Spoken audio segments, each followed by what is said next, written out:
Today we are going to see about the theories of elastic failure.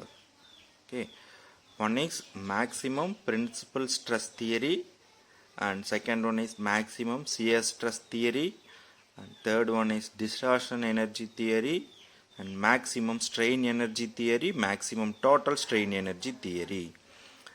The first two are we are going to see today, and the maximum principal shear stress theory is also called as Rankine's theory, and second one maximum shear stress theory is called as Gauss theory. Okay, நம்ம இப்போ பார்க்க போகிறது first one maximum principal stress theory. நான் இது ஒரு எக்ஸாம்பிளோட start பண்ணுறேன். ஒன்று வந்து ஒரு மெக்கானிக்கல் காம்பனண்ட் எடுத்துக்கிறோம், லோடட் பைஆக்சியலி ஆர் ட்ரைஆக்சியலின்னு சொல்கிறாங்க. அது என்ன பைஆக்சியலி, ட்ரைஆக்சியலி அண்ட் யூனிஆக்சியலின்னு ஒன்று இருக்குது. அப்படின்னா என்ன அப்படின்னா, யூனிஆக்சியல்னா ஒன் டைரெக்ஷன், பை டைரெக்ஷன்னா ரெண்டு டைரெக்ஷன், ட்ரைஆக்சியல்னா மூணு டைரெக்ஷனில் லோடு அப்ளை ஆகுதுங்க. நம்ம இங்கே வந்து ட்ரைஆக்சியலே கன்சிடர் பண்ணுறோம், மூணு டைரெக்ஷன்லேயும் லோடு வந்து கன்சிடர் பண்ணுறோம்.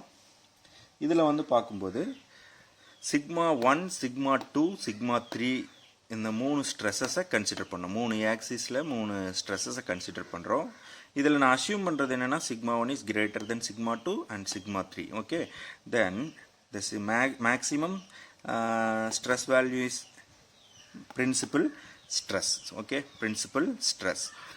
Now I am taking the same component here, but the loading is unidirection, only one direction. அதாவது ஃபர்ஸ்ட் சொன்ன மாதிரி யூனிடைரக்ஷனில் சாதாரணமாக சிம்பிள் டென்சைல் எப்படி ஆக்ட் ஆகுமோ அந்த மாதிரி எடுக்கிறோம். ஓகேவா? இதில் நம்ம ரெண்டு ஸ்ட்ரெஸ் வேல்யூ நோட் பண்ணியிருக்கேன், எஸ்ஒய்டி அண்ட் எஸ்யூடி அப்படின்னு. எஸ்ஒய்டி அப்படின்னா என்னென்னா, நம்ம சிம்பிள் டென்சைல் லோடு ரெண்டு டைரெக்ஷனில் இப்போ கொடுக்கும்போது ஈல்டு ஸ்ட்ரென்த், ஓகேவா, stress induced due to yield strength வர்றது வந்து பார்த்தீங்கன்னா எஸ்ஒய்டி. அப்படியே மறுபடியும் load again and again load பண்ணும்போது அல்டிமேட் ஸ்ட்ரென்த்துக்கு நமக்கு ஒரு ஸ்ட்ரெஸ் இன்டியூஸ் ஆகுது. அந்த அல்டிமேட் ஸ்ட்ரென்த்துக்கு வர ஸ்ட்ரெஸ் வந்து அல்டிமேட் டென்சைல் ஸ்ட்ரெஸ். ஓகே, இப்போ ரெண்டு ஸ்ட்ரெஸ்ஸஸ் சொல்லியிருக்கோம். இப்போ ஃபார் எக்ஸாம்பிள் இந்த ஸ்ட்ரெஸ் வேல்யூ வந்து ஒரு 150 மெகா பாஸ்கல் எடுத்துக்கிறோம், இது வந்து ஒரு 300 மெகா பாஸ்கல் எடுத்துக்கிறோம் அப்படிங்க. ஓகே, இப்போது ஃபெயிலியர் எப்போ நடக்கும் அப்படின்னா, ஃபெயிலியர் வில் அக்கர். ஓகேவா, ஃபெயிலியர் எப்போ நடக்கும் அப்படின்னா, இந்த sigma YT or is ultimate strength value நமக்கு இந்த ஃபஸ்ட்டு போட்டோம்ல இந்த ட்ரைஆக்சியல் எலிமெண்ட், இந்த ட்ரைஆக்சியல் எலிமெண்ட்டில் மேக்ஸிமம் ஸ்ட்ரெஸ் வந்து எது பிரின்சிபல் ஸ்ட்ரெஸ்ன்னு சொல்லியிருந்த சிக்மா 1. இந்த sigma 1 is equal to SYT. Okay, or sigma 1 equal to SUT. Okay, இதில் ரெண்டு கண்டிஷனில் ஏதாவது ஒரு டைம் நடக்குங்கண்ணா. ஆனால் பட் நான் ஒன்று சொல்கிறாங்க இந்த இடத்துல என்னென்னா, விச் எவர் இஸ் அப்ளிகேபிள் அப்படின்னா எது சூட் ஆகுமோ அதை எடுத்துக்கிற மாதிரி சொல்கிறாங்க. அது என்ன சரி, எது சூட் ஆகும் அப்படின்னா சிக்மா 1 அண்ட் SYT இது ஒரு கண்டிஷன், சிக்மா 1 வந்து அல்டிமேட் ஸ்ட்ரென்த்தில் ஒரு கண்டிஷன் சொல்லியிருக்காங்க. இதில் விச் எவர் இஸ் அப்ளிகபிள்னா டிபெண்ட்ஸ் ஆன் மெட்டீரியல். நம்ம அதை இனி பார்க்கலாம். டிபெண்ட்ஸ் ஆன் மெட்டீரியல்னு சொல்லியிருந்தேன். விச் எவர் இஸ் அப்ளிகபிள் அப்படிங்கிறது, அதாவது பிரிட்டில் மெட்டீரியலில் வந்து கண்டிஷன் எப்படி இருக்குன்னா, கம்ப்ரெஷன் அதிகமாக இருக்குது, நெக்ஸ்ட்டு சியர் இருக்குது, அதுக்கடுத்து தான் டென்ஷன் வந்து பிரிட்டில் மெட்டீரியலில் ரொம்ப கம்மியாக இருக்குது அப்படிங்கிறாங்க. அதுவே டக்டைல் மெட்டீரியல் எடுத்துட்டோம்னா கம்ப்ரெஷன் அதிகமாக இருக்குது, டென்ஷன் அதிகமாக இருக்குது, அப்புறம் சியர் இருக்குது அப்படிங்கிறாங்க. என்ன மீன் பண்ணுறாங்கன்னா, brittle material is weaker in tension, okay, ductile material is weaker in shear. இதை வந்து நம்ம இன்னும் சொல்லலாம், எக்ஸாக்டாக சொல்லணும்னா கம்ப்ரெஷன் ஈக்குவல் டு டென்ஷன் அப்படிங்கிற மாதிரி கூட சொல்லலாம், ஏன்னா ரெண்டு ஈக்குவலாக இருக்குது. அப்புறம் சியர். ஓகே, இந்த சியர் வந்து நம்மளோட டக்டைல் மெட்டீரியலில் வீக், சியரில்.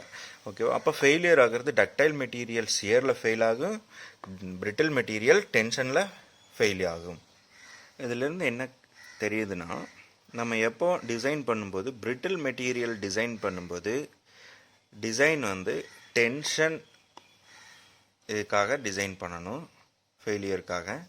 டக்டைல் பண்ணும்போது சியருக்காக டிசைன், சியர் ஸ்ட்ரெஸ்க்காக டிசைன் பண்ணணும் அப்படின்னு சொல்கிறாங்க. ஓகேவா, பிரின்சிபல் ஸ்ட்ரெஸ் தியரி என்ன சொல்கிறாங்க அப்படின்னா, the theory states that the failure of the mechanical component subjected to biaxial or triaxial stresses, ஓகேவா, biaxial or triaxial stresses occurs when the maximum principal stress reaches the yield or ultimate strength of the material. நம்ம சொல்லியிருந்த மாதிரி இந்த இடத்துல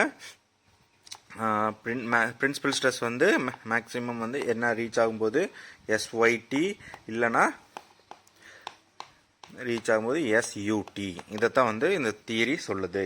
ஓகேவா, இப்போ இந்த brittle material பார்க்கும்போது பிரிட்டில் மெட்டீரியல் எப்போவுமே இந்த கம்ப்ரெஷன் அதிகமாக இருக்கும், சியர் கொஞ்சம் அதிகமாக இருக்குது, டென்ஷன் கெப்பாசிட்டி ரொம்ப கம்மி. சியர் பிரிட்டிலில் டென்ஷன் கொஞ்சம் கம்மி. அதுவே டக்டைல் வரும்போது கம்ப்ரெஷன் அதிகமாக இருக்குது, டென்ஷன் அதிகமாக இருக்குது, சியர் கொஞ்சம் கம்மியாக இருக்குது அப்படிங்கிறாங்க.